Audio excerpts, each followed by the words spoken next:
ci gaaw njeextalu ayu bés gi association gi ëmb doomi réewum Sénégal te nekk ci Bergamo di ASOS bi ci lu jëm nag ci seen yëngu-yëngu niki activité te lalu rek ci seen 30e anniversaire ci wàllu tàggat yaram nag ubbi nañu seeni nawetaan. naka noonu ñu jóge nag ci gox yu nekk ci Bergamo ak li ko wër teewee ko ñu ràññee fa it nag ay ndaw yu bari mu di firndeel rek ne sport football sax lu leen yomb dajale la. naka noonu it mag yi bàyyiwuñu leen gannaaw ñoom it ñu teew ngir gunge leen rax ci dolli nag ñoo ñu tuddee bés gi ñu teewlu leen. Il y a le président Ibrahima Ndour ak Adama Mboup, l'une de ses fidèles compagnes d'Istrada. Il y a aussi monsieur Moustapha Diop et la Djouk, ñoom ñoo ko accompagné ak Maguette Lo. Et aussi on a la délégation de l'ASOS B. Déjà on a monsieur Abdourahmane Mbaye, monsieur Malik Cissé boo xamante ne moo res propagande. Il y a le vice-président Moussa Cissé. Au micro il y a le secrétaire général aussi Pape Malick Sène. ñëwoon fi nag di teewee débarrage yu nawetaan yi organisé par la jeunesse de l'ASOS B muy commission culturelle et sportive. On attend l'arrivée du président Cheikh Tidiane Seck pour la cérémonie officielle.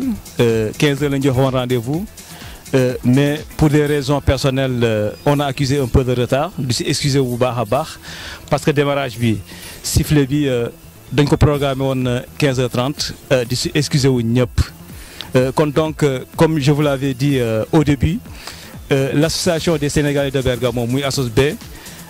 mooy def démarrage yu nawetaan dans le cadre de ses activités annuelles di considéré par l'existence des 30 ans de l'ASOS B ñu koy fêter en grande pompe di si inviter toute la communauté sénégalaise. Merci. D'accord, dañuy jox marraine bi Yacine Fall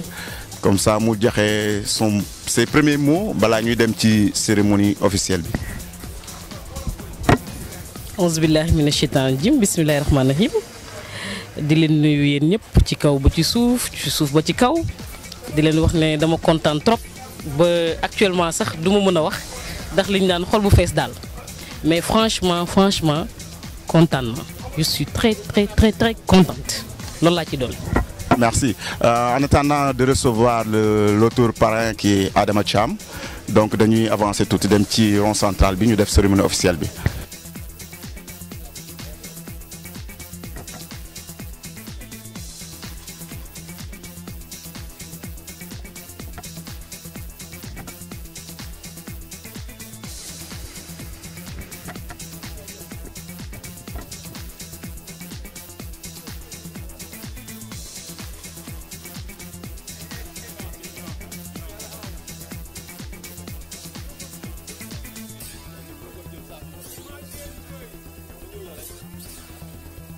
ngi nuyu ñëpp ñu fi teew di am contentement dajawaat fii tey ngir 13e édition wu journée culturelle di démarrer aujourd'hui 15 juin ñu koy démarrer par nawetaan yi damay bàyyi le président de l'association des Sénégalais de Bergamo monsieur Cheikh Tidiane Seck mu joxe son mot de bienvenue ñuy fàttali ne parrains yi cette année y a monsieur Adama Thiam ak madame Yacine Fall ñoom ñoo nekk parrain yi monsieur le président s'il vous plaît. Merci beaucoup Moussa ñu ngi leen di nuyu di leen baalu yéen ñëpp donc di wax ni aujourd'hui tey dañ fi daje comme ni ko le vice-président Moussa Cissé waxee mu di joxe li ñoo tuddee coup d'envoi ci 13e édition ci nawetaan yi nga xamante ni l'ASOS B depuis mi ngi koy organiser. Donc di ñaanal équipe yi nga xamante ni ñoom ñooy def ouverture bi tey ñu def seen match ci jàmm mais pour bañ a retarder aujourd'hui nawetaan bi dafa am lu mu àndal loo xamante ni mën nañu wax ni c'est pour la première fois en même temps dañuy fêter en 2019 les 30 ans de l'ASOS B. Donc l'association ñu ngi ko sos le 2 février 1989 donc aujourd'hui toute l'année ñu ngi fêter les 30 ans. Donc 30 ans nag bu ñu ko dee wax kon nit ku dund ba am 30 ans war nga am loo marqué ci sa dund. Donc pendant 13 ans ñuy organiser les nawetaan donc di ko def ci jàmm di ci jeexal ci jàmm donc ñuy ñaan les équipes xëy na commencé ko ci footballeurs yi mais les dirigeants que ñu football ak fair play xam ni si le sport moo ñu dajale donc loolu mooy base ak principe de l'association bi donc di nuyu en même temps le parrain monsieur Adama Thiam di nuyu madame Fall soxna Yacine le fait que nag bu ñu tuddee ay parrain ak marraine ci nawetaan yi muy 30 ans y a le pourquoi donc c'est pas moom politique yi rek la ñuy jël def ko parrain wala marraine c'est parce que bu dee su Adama Thiam mën nañu wax ni fii ñu taxaw tey di wax moom moo ñu fi njëkk donc li ëpp ci base de l'association de l'ASOSB ñi nga xamante ni ñoo ko liggéey ñoo ko taxawal jusqu'à aujourd'hui même bu nekkul ci bureau tamit xalaatam ak coonaam mu ci dañ kon donc monsieur Adama Thiam ñoo ngi lay encore remercier devant tout le monde et di la encourager madame Fall Yacine donc ñu xam ko mu bokk ci association Yacine Fall Diop madame Diop Yacine Fall Diop madame Diop ñu xamee ko bu baax donc moom tamit le pourquoi ñu choisir ko mooy avant sport dañu xam li muy doj ci coono ci askan wi ci doomu sénégalais yi donc ñu noté ko ci loolu moo tax ñu tànn ko donc ay royuwaay ñoom la ñu defee parrain ak marraine ci cette 13e édition kon bu ko defee ñu ngi leen di dalal jàmm di leen invité ngeen ñëw rejoindre ma fii Adama ak Yacine ñoom ñu wax ci ñaari kàddu donc on est là aujourd'hui tamit pour xëy na jox coup d'envoi bi mais bu ngeen gisee suñu ginnaaw Moussa Cissé le président le vice-président moo wax léegi y a le secrétaire général Pape Malick Sène mi ngi taxaw Abdourahmane Mbaye di doyen ci association bi bokk au comité directeur bokk au conseiller donc yaaya donc mais nag en même temps pour bañ a fàtte ñu remercier l'ensemble commission culturelle et sportive ñu tàcc ko le président Modou Diop et l'ensemble ces collaborateurs yi nga xamante ni ànd nañ tey ñoom ñoo fexe ba lii man nekk donc xam naa dañuy bañ guddal la commission sociale. balaa ngay daaneel aussi li important bokk ci gën a important aussi. 30 ans 30 gars yi dañu bokk. ça c'est très important dañ ko doon mujjee donc il y a la commission sociale soxna Aram secrétariat propagande soxna Fama mi ngi ni toog taxaw suñu grand Malick doyen. secrétaire général propagande mi ngi taxaw xam naa ñoom sax ñoo waroon joxe yooyu moo mais le fait que le conseil fàttali nañ ko c'est pas que ni lu toujours lay xewee dañuy fêter 30 ans képp koo xamante ni bëgg nga adhérer au niveau de l'association dañuy wax ni pour nga di nekk un membre ci 30 ans yi basta nga joxe benn 30 euros donc moom la ñuy wax 30 ans 30 euros kon loolu ñu ngi invité tous les sénégalais parce que bu ñu waxee ni on est 14 000 sénégalais ci province bi kon yaakaar naa ni war nañ gën a jege l'association kon tamit ñuy wax les dirigeants et les équipes yi nga xamante ni ñoom ñoo bokk tournoi bi yëpp les 30 ans 30 euros tamit ñu ngi leen ciy invité bu nawetaani jeexee ñu nekk des membres fixes ci l'association bi xam naa dañuy jox delloo Moussa bu ko defee ñu jox suñu ñaari invités yi. waaw ñu jëkkee l'honneur aux dames ñu jëkkee ci la marraine madame Yacine Fall Diop mu joxe ñaari moom rek à l'endroit de l'audience. merci beaucoup merci encore di kontaan trop di féliciter aussi équipe yëpp yi nga xam ne ñoo war a jàll incha allah di leen wax soyez les bienvenus di leen wax nag esprit de fair play bi tam am na ci solo ba pare nag may invité ñëpp nag comme na ngeen ko waxee 30 ans yi ñëpp ñëw bokk muy fi ma bokk di réew mi ci panel yëpp incha allah dinañ ko fa jàllale dinañu wax ak ñoom ba ñëpp ñëw dugal ci seen loxo ñu xàccandoo dóorandoo te dañu xam ne aussi beneen xar kanam lay am comme li ma wax Pape rek nañu dem ci kër gu nekk def porte à porte wax ak gars yi kon def naa ne 30 ans yi dina indi beneen chose bu rëy rëy incha allah. merci beaucoup di kontaan. waaw ñu jox le parrain Adama Thiam. waaw salaamaaleykum mbooloo mi ñu ngi nuyu équipe yi di nuyu le président de l'association du Sénégal de Bergamo au passage ñu ngi nuyu aussi le secrétaire général ak les membres du bureau exécutif di wax ne dëgg yàlla ñun mbégte la ñuy am tey ji bu ñu jëlee suñu tour associé ko ci li nga xam ne moom mooy la 13e édition du tournoi de foot mu ñu ubbee ko nawetaan maam mbégte parce que wax dëgg yàlla 13 ans nawetaan yaa ngi dem yàlla boolewu ma ci ñi nga xam ne ñoo initié woon nawetaan yi donc tey ji bu ñu nekk 13e édition mu coïncider avec les 30 ans de l'ASOSB ñu associé si sama tour dañuy def lu dul sant suñu borom léegi nag li ñu mun wax rek mooy mbégte boobu noonu ñu ngi koy partager aussi ñi nga xam ne tey ji ànd nag ñoom doon liggéey pendant durant toutes ces années là parce que yaa fam ñoom en l'occurrence ñoom Malick Cissé ñoom Diouf ñoom Abdourahmane Mbaye ñëpp ñi nga xam ne wax dëgg yàlla ak ñu ñëwul tey ànd nañ bokk liggéey ba mu yegg si fii di féliciter également la jeunesse surtout la section des jeunes et la commission sportive pour avoir vraiment ma jëlee niveau bi benn niveau yóbbu ko feneen parce que y a 13 ans ñu ngi woon peut-être ci ay 6 équipes 8 équipes aujourd'hui si on a 20 équipes c'est-à-dire que le niveau a été vraiment élevé donc di wax ne rek que le meilleur gagne suñu ne nag le meilleur c'est le meilleur dans le terrain c'est le meilleur au niveau des comportements maximum de discipline xam nga di leen wax ne muy waa Cinizello muy waa Baobab waa Milan ak waa Seriate l'association est ouverte à tout le monde c'est une association qui est basée à Bergamo mais nous avons des membres à Milan à Brescia jusqu'à même ak waa dëkk bi ñuy wax xam te ni Legnano même vers Napoli à Caserta donc ça veut dire que fu waay mën a nekk mën nga fa bokk parce que li ñuy joxe au-delà du sport on donne une assurance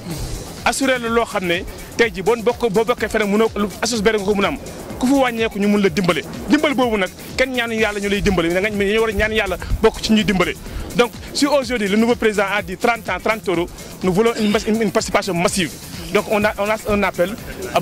deadline bi nag muy nekk le 31 octobre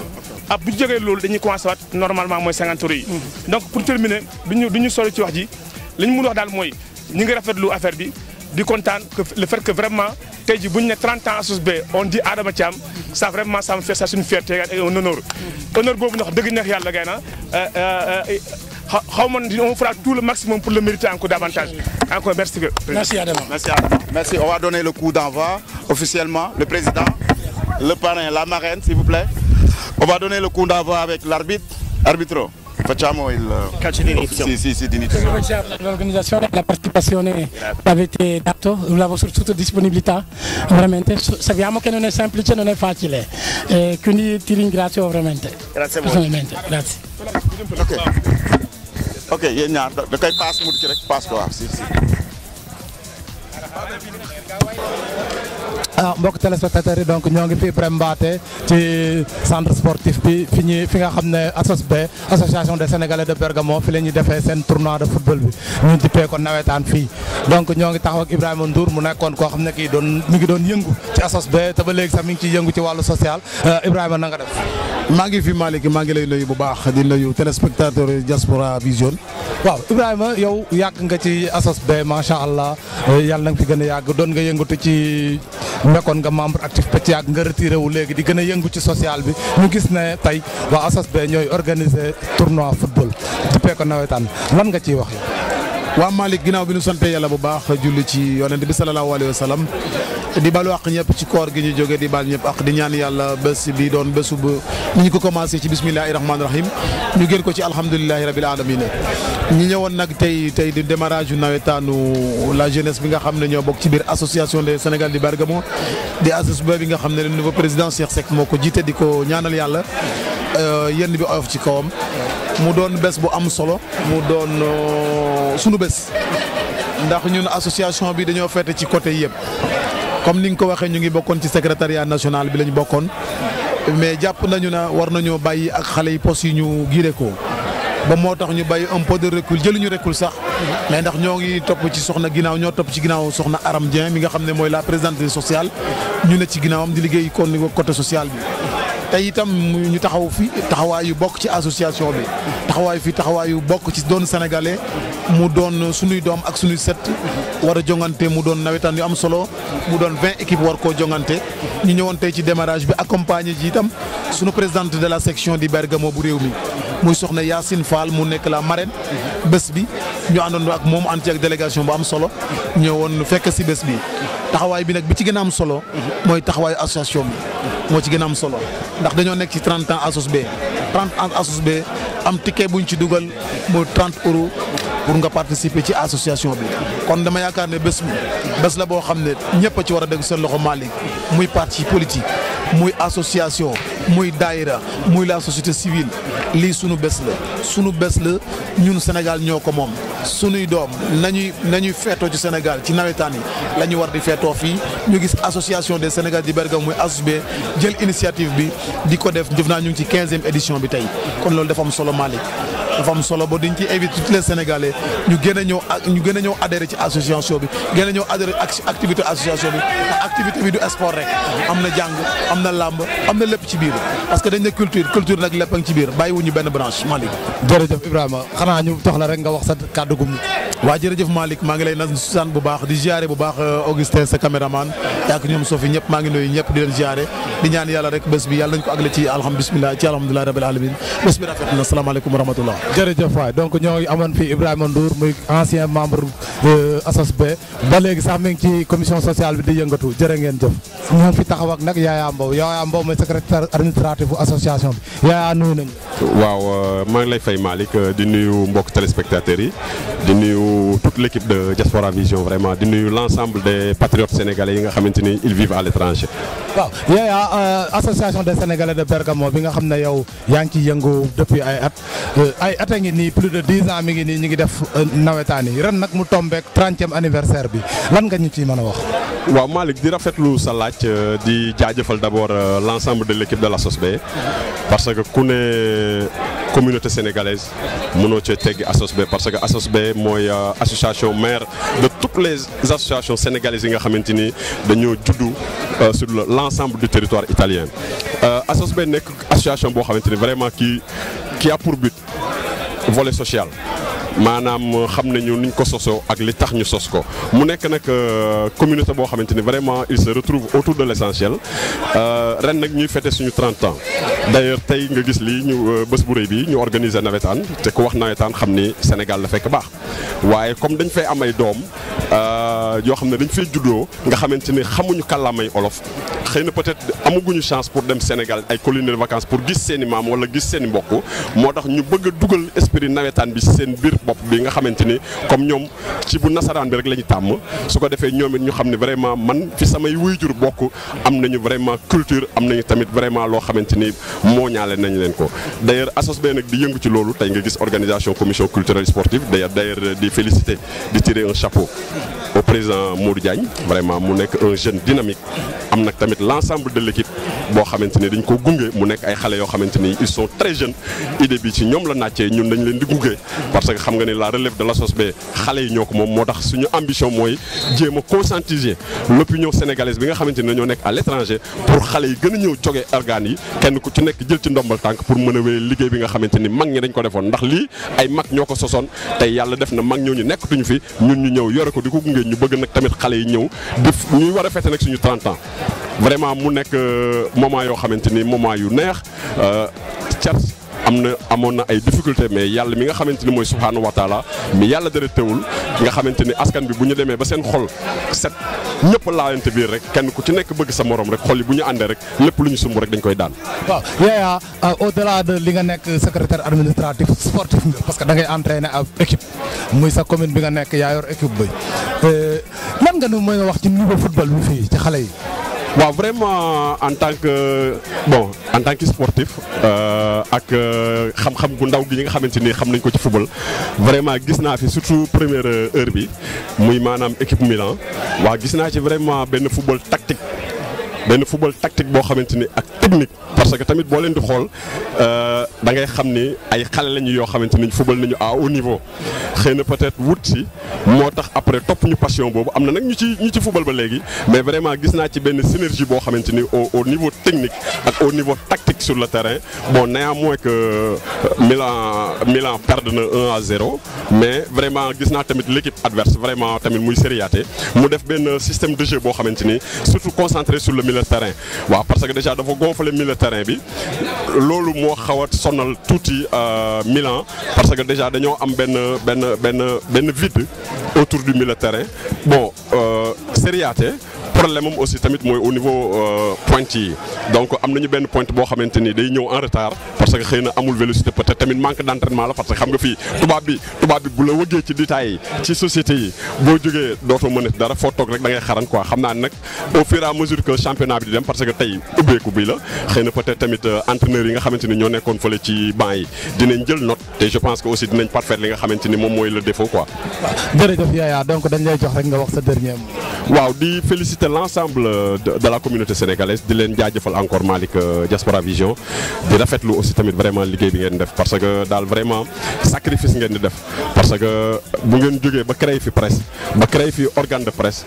di nga xamante ni di jël mbébétu sénégalais yi di jël lépp lu xew fii ci au niveau de la Lombardie ngeen koy jàllale di ko wéyale vraiment gàcce ngalaama yàlla nag moo yor seen fay waaw vraiment wane ngeen tamit vraiment vous êtes du métier te tamit li ngeen def tamit da ngeen ko mën di jaajëfal aussi tamit Augustin sama waay la parce que man xam nga ci kër gi laa bokk waaw parce que miin naa kër gi moom sama deret la waaw donc sa buntu yi ubbeeku na pour man à n'importe quelle heure moo leen fëggee da ngeen may ubbil te ñun ñëpp benn lañu donc lu ñu ñor rek mooy Sénégal te xam nga ñun dañoo gëm Sénégal gëm drapeau vert jaune rouge bi rax ci dolli nag étoile bi nga xamante ne à 5 branches kon donc amuñu leneen lu dul suñu askan di ñaan yàlla rek yàlla defal ñu xéwal ak tawfeex kenn ku ci nekk li tax nga ñëw fii Europe yàlla na ko yàlla suñu borom saafaraal yàlla na ko suñu borom defar di ñaan yàlla tamit yàlla def jàmm ci Sénégal muy suñu réew def jàmm tamit ci réew mi nga xamante ni moo ñoo fi nekk. jërëjëf Yaya Mbow donc mu doon Yaya Mbow doon secrétaire administratif association des Sénégalais de Bergamo jërëjëf Yaya. téléspectateur Diaspora Vision ku nekk ñoo ngi leen di nuyu seen tur ak seen sant tey nag dañoo teew fi ngeen xamante ne mooy Bergamo fi ngeen xamante ne que stade la ngeen koy gis ni sama ginnaaw ñuy def nag li nga xamante ne mooy seen ouverture semaine culturelle ASOS bi fii ci Bergamo ma ñëw nag teew fi tey fekk fi nag ki nga xamante ne dañ ko parrainé ci journée bi culturelle bi te ñu parrainé ko nag ci nawetaan bi muy monsieur Adama Thiam may koy nuyu rek di ko dalal fii ci sama plateau di ko wax nag nan la gisee journée bi monsieur Thiam maa ngi lay nuyu. salaamaaleykum Sophia maa ngi lay nuyu maa ngi nuyu téléspectateur yu Diaspora Vision donc di nuyu ñëpp ñi nga xam ne ñu ngi ci stade bi di wax rek ne tey kontaan nañ ci li nga xam ne seen teewaay di kontaan aussi di teew fii en fait Bergamo aujourd'hui tey dañuy def démarrage li nga xam ne moom mooy nawetaan yi ñu nekk suñu 13e édition ñu jël ñu duppee ma ko ne man maay parrain bi mu coïncider aussi avec les 30 ans de l'association ñu koy fêter donc vraiment honneur la ci man que ñu associé ma ci li nga xam ne mooy la fête des 30 ans de l'association donc honneur la aussi ci man que ñu ces nawetaan là qui aujourd'hui regroupe plus de 20 équipes ay xale yoo xam ne pendant 1 mois et demi ñoo war a compétir ñu ne man maay parrain bi quoi donc vraiment di sant suñu borom di sant suñu ñi nga xam ne ñoo ma ko dippee di sant toute la communauté sénégalaise quoi. monsieur Thiam merci beaucoup ginnaaw bu nga nuyoo ba pare rek tey nag muy journée boo xam ne spéciale ñu jël ko nawetaan bi jël ko boole la ci parrain yi nan nga ñu mën a wax rek taxawaayu jeune Bergamo yi parce que dafa nekk loo xamante ne journée bu rëy la vraiment jël xale yi yëpp boole leen di football nan nga gisee idée bi le fait que ñu choisir nawetaan. en fait je pense que c'est en fait c'est une façon delluwaat suñu dëkk parce que ku wax nawetaan rek xalaat Sénégal. donc mooy activité boo xam ne c'est depuis des années la ko Sénégal doon initié ñu koy def fële ci Sénégal bu école waajee tëj ñu dajale xale yi wala ñuy nekk ci yenn fo yoo xam ne da leen di gaañ wala ñu nekk ci loo xam ne dafay indi yeneen jiixi jaaxa si seen ay parents ñu ne nañ organiser des jeux de vacances loolu moo indi nawetaan ñu indiwaat ko nag Italie parce que gis nañ que ni la population sénégalaise dafa màgg aujourd'hui la population sénégalaise en Italie ñu ngi ci plus de 100 et quelques mille Sénégalais à Bergamo on est à plus de 14 000 ba mun nga gisee stade bi là où on regroupe 20 équipes nekkatul loo xam ne lu ndaw la quoi donc vraiment lu ñu rafetlu la moment la boo xam ne pour que xale yi xamante xale yi saafante mais surtout aussi di fàttali li nga xam ne moom fu ñu jóge moom mi Sénégal quoi. ñi profité tamit rek toujours rek ci micro Diaspora Vision léegi bëri na jeunes yoo xamante ne vraiment ñu ngi ñëw fii en Europe te jafe-jafe yi bëri na lool jaar-jaar yi bëri na lool muy question d'actualité donc mënuñu waxtaan ci lu jëm ci jeunes yi te duñ dugg foofu ma bëggoon xam rek lan ngay gën a ñaax les jeunes ñi nekk Sénégal ak ñi nekk fii surtout nag ñi nga xamante ne dañoo bëgg ñëw. waaw lu ma bëgg li ñuy wax rek c'est vrai que jeunes yi bëri nañ fi te ñu bëri ñu bëgg ñëw bëri nañ yaa moment bi ñu dund nag moment bu jafe la mais parce que tu xam ne depuis la crise de 2009 xam nga Italie vraiment léegi vraiment xam nga nekk ci dëkk boo xam ne dëkk bu nu mu neexee comme bu njëkk ba les gens le problème du chômage day posé wu mais li may wax rek booy yi nga xam ne moo jóge Sénégal du ma wax kenn bul ñëw mais kuy ñëw na nga ko préparé xam nga ñu éviter di jaar ci yoon yoo xam ne ama la leen di indil ay jafe-jafe parce que daanaka xaru la jaar ci gaal yeeg wala géej gi mais kuy ñëw na nga am préparation quoi xam nga waaw et puis ku mun toog sa dëkk nag nga toog parce que fii daanaka mun nañ wax ne jeex na quoi xam nga mais nag ni ku nekk ku sa wërsëg nekk ala kulli ay dañ ko dem jëli quoi mais nañ ko def avec vraiment avec la manière quoi pour visa xam nga ñëw tranquillement du gis dëkk mais bañ jaar ci yenn ay gaal ak wala yenn wala yoonu suuf beeg yooyu muy nekk ay jafe-jafe si ñoom quoi donc mais li may wax rek ñaax xale yi nga xam ne ñu nekk dëkk bi mooy nañu redoubler d'effort nekk exemple xam nga parce que noonu lañ xamee woon seen mag yi bu ñu ne Sénégalais dans la diaspora dañ naan exemple lañu woon aujourd'hui gan tey ji nekk na ay jafe-jafe si ñoom moom vraiment ñeen ñaax daal ñu gën a góorgóorlu quoi. merci beaucoup c'était monsieur Adama Thiam koo xamante ne tamit moom dañ ko boole ci journée bi moom lañ parrainé journée bi ñu koy remercier bu baax ba merci à vous. ci bésu ubbi seeni nawetaan yooyu ASOS bi ci Lurus nag ci jongante ya fa jot a am ni la demee équipe gi di Real Serie A jot na daan nag waa Milano Baobab benn bal ci dara Milano Cinisello daal di daan nag waa Monza ñeenti bal ci ñaar. Zingoña daal di daan Bergamo Academy ñeenti bal ci dara Eagle ko daal di daan nag Treviglio ñaari bal ci benn waa ASOS bi nag di jox di daje mbokk yi rek beneen ayu bés ak yeneen i jongante ci nawetaan yi fii ci Bergamo.